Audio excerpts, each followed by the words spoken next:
Whether they accidentally set the film's plot in motion, provided a main character with important information, or went on to become far more important in hindsight, these characters are all seen so unremarkable that you'd be forgiven for forgetting they even existed in the first place. Some of them don't even have names. Let this be a lesson to all of you. Just because you only have a small part in something, that doesn't mean you can't make a whole load of difference. Here with movie characters who mean more than you think. The security guard in Wayne's World. Now this one is cheating a little bit because the whole point of Chris Farley's character in the first Wayne's World is that he's a spoof of every other character on this list. In the 1992 comedy classic, Wayne and Garth are trying to get the attention of a record producer whilst at an Alice Cooper concert. They have no idea where this man is, but luckily for them, a well-informed security guard has all the answers. Farley's character knows everything about the producer's whereabouts, which helps our heroes find him and kicks off the main events of the film. Wayne's World plays with several movie tropes, and the side character who serves to dump exposition on the audience stereotype is no exception. Wayne, played by Mike Myers, even turns to the audience at home and remarks how strange it is that the guard knew so much. If this had just been a gag at the expense of movie writing cliches, this moment would have been just fine. The fact that it also moves the plot along shows what a well-crafted movie Wayne's World actually is. If only there was a word beginning with E that could summarise it. Seraph, The Matrix Reloaded and Revolutions. Seraph is one of the coolest characters from the Matrix sequels, though it's also fair to say that most viewers simply think of him as, that badass martial artist program who protects the Oracle and who also holds his own against Neo. However, there are some sly hints throughout the films that Seraph is far more than just a strong fighter. Chiefly, he claims to have defeated Agent Smith in the past, which, in conjunction with Morpheus telling Neo in the first movie that everyone who stood their ground against an agent has died, that suggests Seraph's more than just your average entity. In Revolutions, Seraph is also referred to as wingless by several characters and called Judas. While that's everything the movie gives you about Seraph's mysterious past, the Wachowskis directed MMORPG The Matrix Online delved deeper into Seraph's backstory, speculating that he was an agent in the very first version of The Matrix. Mitch Murphy in Home Alone. It's a well-known fact that children ruin everything, but this is an instance of an annoying kid actually giving us something good for a change. For those of you who don't know, which should be none of you, Home Alone is a Christmas classic that turns a case of child negligence into a laugh-a-minute family adventure. The extended McAllister family are in a rush to board a flight to France and, in the confusion, leave young Kevin behind. A series of events leads to this happening, but the main one is caused by a child by the name of Mitch Murphy. Mitch is the McAllisters' neighbour and is nosing around in the vans taking their stuff to the airport. He gets mistaken for Kevin during a head count, which is why Macaulay Culkin's character was accidentally forgotten. Well, we say accidentally. We all know his mum and dad really couldn't stand him. If Mitch hadn't been sticking his nose where it doesn't belong, then Kevin's encounter with the wet bandits would never have happened. His house would have been robbed and the McAllisters would have never reconciled with their son. Nice work, Mitch. You're still annoying though. Tracker Peg, Django Unchained. You might remember that Quentin Tarantino's regular stuntwoman collaborator Zoe Bell had a small role in Django Unchained. There, she played a Candyland tracker, Peg, who wears a red bandana over her face. Tarantino lingers on Bell's face for just long enough that it feels like she's about to become a significant player in the movie. But mere moments after she's seen looking at a photo, Django bursts in the door and guns her and the other trackers down dead. Bell was asked about her character on the movie's press tour, and she confirmed that yes, she was originally supposed to have a much larger role, which would have included an exploration of her backstory and also a fight scene. Furthermore, she added that the character's lower jaw was missing, hence the red bandana. The factory worker in X-Men Apocalypse. The third in the prequel series, Apocalypse reveals early on that Magneto is living out his days in peace as a humble factory worker in Poland. He's got a wife, a kid that can talk to animals, and a sweet beard. What more could a mutant want?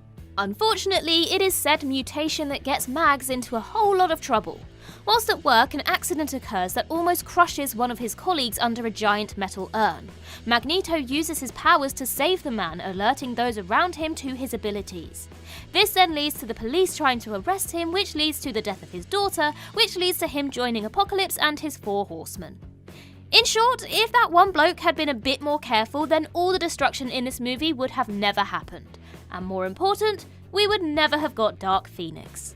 Dr. Terrence Wynn, Halloween. For most people who've seen Halloween, chances are they haven't made it all the way through to Halloween 6. And so, you'd be forgiven for thinking Robert Phelan's Dr. Terrence Wynn was merely an extremely minor role with little to no significance in Halloween other than to give, crazy Sam Loomis somebody to rant at. There was ultimately way more going on with the Wynn character. In John Carpenter's 1978 original movie, Dr. Wynn has barely 2 minutes of screen time as Michael Myers escapes Smith's Grove Sanitarium. With that, Terrence Wynn is a forgotten figure, but his importance is finally detailed in the 6th Halloween picture, The Curse of Michael Myers. After the mysterious Man in Black had broken the shape out of prison at the close of Halloween 5, The Revenge of Michael Myers, that unknown figure is revealed to be none other than Terrence Wynn, now played by Mitch Ryan. Here, it's revealed that Wynn heads up the Cult of Thorn that has guided and protected Michael over the decades. The Typist in Saving Private Ryan.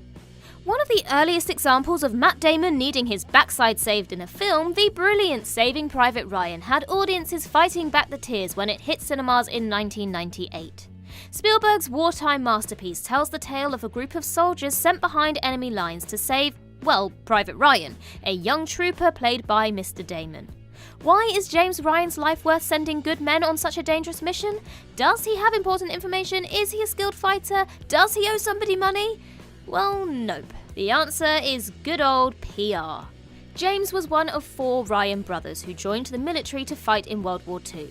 The other 3 were all killed in action, so the army decide that they're not going to be seen letting a mother lose all of her sons under their watch. This detail is noticed by a typist working for the Department of War. She just so happens to be the one who types up the 3 brothers' condolence letters, which she reports to her superiors. Without her, this movie wouldn't even have a title, let alone a plot. Sylvia Trench, Dr. No, a minor love interest for Sean Connery's 007, who appears briefly in the first 2 Bond films, Dr. No and From Russia with Love. Ultimately, she has an extremely important role though. She helps to establish one of the series' most iconic mainstays because she's directly responsible for Bond's now customary signature introduction, Bond, James Bond. Upon meeting her, Bond asks Sylvia her name and she replies, Trench, Sylvia Trench. But when she asks the same, he somewhat mockingly retorts in the same fashion, in a manner that immediately became Bond's indelible catchphrase. It's easy to forget that James Bond didn't just invent that colourful delivery all by himself, but was inspired by Sylvia Trench, who had an everlasting impact that still endures over 50 years later. Terry in Back to the Future Part 2. Marty McFly is a proper villain, isn't he? He'll do whatever he can to stop himself being erased from history, but changing the past so your dad ends up rich and famous? That's just fine. It's no surprise then that McFly attempted to repeat this time travel trickery in Back to the Future Part 2. When he and Doc travel to 2015, Marty buys a sports almanac containing the results of every major sporting event from 1950 to 2000. He plans to place bets on the matches, knowing full well their outcome. Doc persuades him otherwise, but an elderly Biff overhears this conversation and snatches the almanac for himself. Thus, the events of the film play out. Despite being an objectively terrible person, Marty doesn't actually come up with the betting idea himself. He got that from Terry. An old man who pesters Marty for a donation, Terry comments on how he would have liked to have bet on the Chicago Cubs winning the World Series at 100-1 odds. This inspires Marty, which leads to everything we just mentioned. Remember kids, gambling is bad and Marty McFly is not a good role model. The Clock Tower Lady, Back to the Future. Back to the Future is an unforgettable movie for many reasons, but no matter how many times you've seen it, it's incredibly easy to take for granted a character without whom Marty McFly would have been trapped in the past. Mere minutes into the movie, Marty and Jennifer are accosted by a woman asking them to donate towards the cause to prevent the damaged clock tower, which was struck by lightning, from being restored. In order to make it go away as fast as possible, McFly quickly hands the lady some cash. Before she leaves, she gives Marty a flyer which he pays zero attention to. Yet later in the movie, this flyer becomes vital to Marty. The flyer, you see, it has the exact date and time of the lightning strike, which Marty needs in order to facilitate the DeLorean traveling back through time to his present. In this respect, the Clock Tower Lady is one of the film's most vital characters. Without her pestering, Marty McFly would have ended up forced to naturally live out 3 decades of time in order to return to 1985, which would have been a major bummer. Andy's mum in Toy Story. Ah, Toy Story, the age-old tale of a jealous cowboy trying to murder an idiot spaceman all because a small child likes him more. The first adventure of Woody, Buzz and the rest of the gang delighted audiences when it was released in 1995, but none of this would have come to pass if a certain lady didn't make a certain shopping trip. On the surface, Andy's mum plays a pretty small role in the first Toy Story movie and the franchise as a whole. She has barely any screen time and doesn't even get a first name. However, it's thanks to her that the entire saga plays out the way it does. After all, she's the one who buys Andy the Buzz Lightyear action figure. If she hadn't have swung that surprise gift on her son for his birthday, then Buzz would never have met the toys and Woody wouldn't have tried to murder him. And actually, while we're thinking about it, she's also the one who organises the yard sale in Toy Story 2, and she's the one who puts the toys in the garbage in Toy Story 3. Clearly, she's more powerful than we first thought. Shelly Finkelstein, Friday the 13th Part 3. On the face of it, poor Shelly Finkelstein is just another unfortunate lamb to the Jason Voorhees slaughter. In Friday the 13th Part 3, Shelly is a chubby prankster who ends up with his throat cut by the hulking horror icon. But Shelly contributes something major to Jason's core mythology. You see, Shelly was the original owner of the hockey mask, which Jason would later steal from him and make his own. The grand irony here, of course, is that while Shelly desperately wanted to be something more than a nobody, he ultimately gained notoriety in death by providing Jason with surely the most distinctive aspect of his famous attire. So well done, Shelly, you did it. Lewis Dodgson in Jurassic Park. Lewis Dodgson is a man working for one of the rivals of John Hammond's Jurassic Park. He bribes Dennis to steal fertilized dinosaur embryos from the park's labs, even showing him how to store the stolen goods in a special gimmick spray can. Dennis loves that can, by the way, maybe a little more than he should. This shady deal sets off the catastrophic sequence that leads to dinosaurs running amok and killing dozens of innocent people. Dodgson may only have a brief part in the Jurassic Park film, but he's got a much larger role in the original novels. Also, anyone who has seen the god-awful Jurassic World Dominion will recognise him as the main baddie in that film. He's the leader of Biosyn, a corrupt company charged with the containing of dinosaurs. So there you have it, one tiny role led to a huge part in a billion-dollar movie, and it only took 19 years to get there.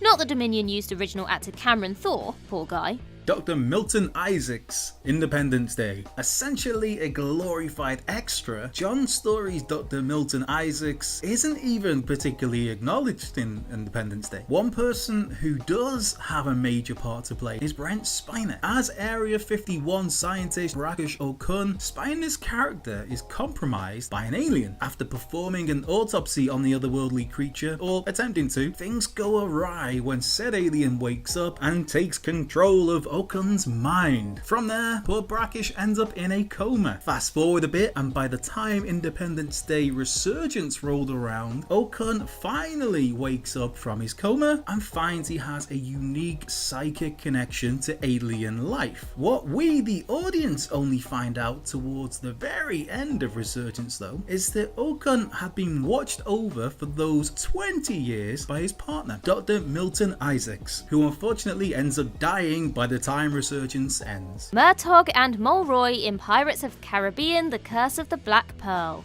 Appearing in 2 films from the original Pirates of the Caribbean trilogy, Murtogg and Mulroy are both Royal Marines who eventually end up as pirates.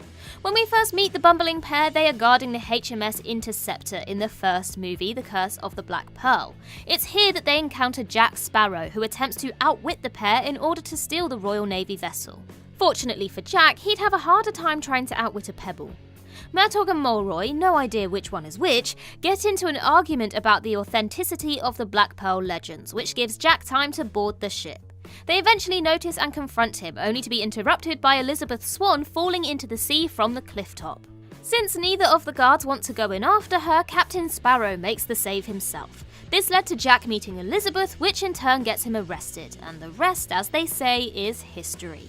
They may not have a brain cell to share, but these 2 endearingly stupid best buds are responsible for one of the biggest film franchises of the modern age. Ho Yinsen, Iron Man. Captain Dr. Ho Yinsen has a small role in the first half of the first Iron Man movie, and as such, it's easy to forget just quite how massive his contributions were to ultimately saving the entire universe from Thanos. Yinsen is effectively the co-creator of Iron Man, not only helping Tony Stark create the Mark I suit, but also assisting with the creation of the miniature arc reactor, which stopped shrapnel traveling towards Tony's heart. If that's not enough still for you, Yinsen eventually sacrifices himself to allow Tony to power up the Iron Man suit, escape from Afghanistan, become an awesome superhero, and eventually sacrifice his own life to stop Thanos in Avengers Endgame. It goes deeper than mere causation though, because Yinsen's dying words to Tony were, "Don't waste your life." Yinsen just might be the real unsung hero of the entire Marvel Cinematic Universe. Honestly, like, the dude started everything. Bolvan in Star Wars.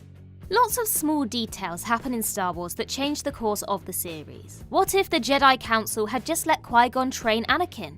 What if BB-8 never ran into Rey? What if Luke and Leia never discovered they were related and got together?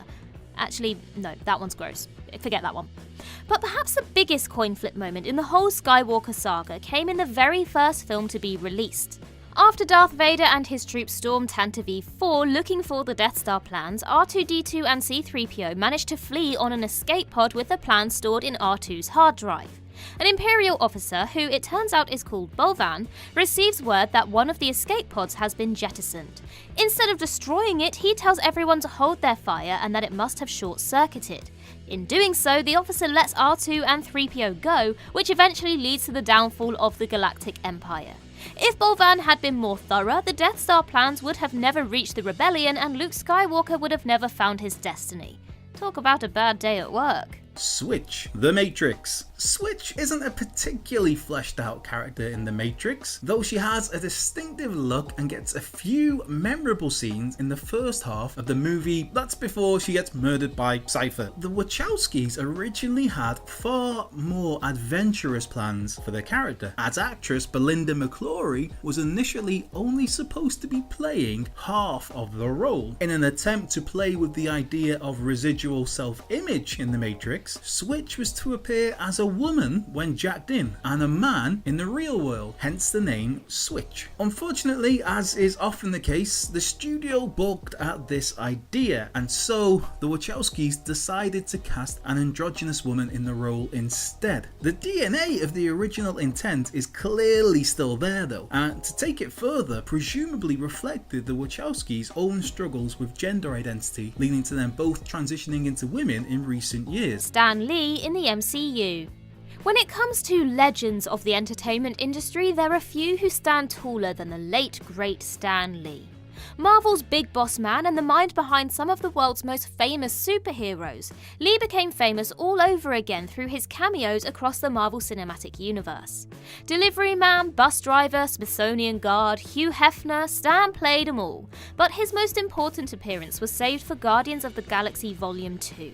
Whilst Rocket and Kraglin are bouncing around space, they pass a group of strange-looking individuals talking to a man in a spacesuit. The man is Stan Lee, of course, but who are the weird big-headed aliens? They are the Watchers. The Watchers are extremely powerful beings tasked with observing the events of the multiverse without interfering. Lee acts as their source, filling them in on all the goings-on that he has seen on Earth. This confirmed the long-running fan theory that Lee's many cameos were a sign that he was a Watcher. It's a beautiful moment that not only pays off years of speculation, but also places Stan amongst the most powerful creatures in the universe, where he belongs.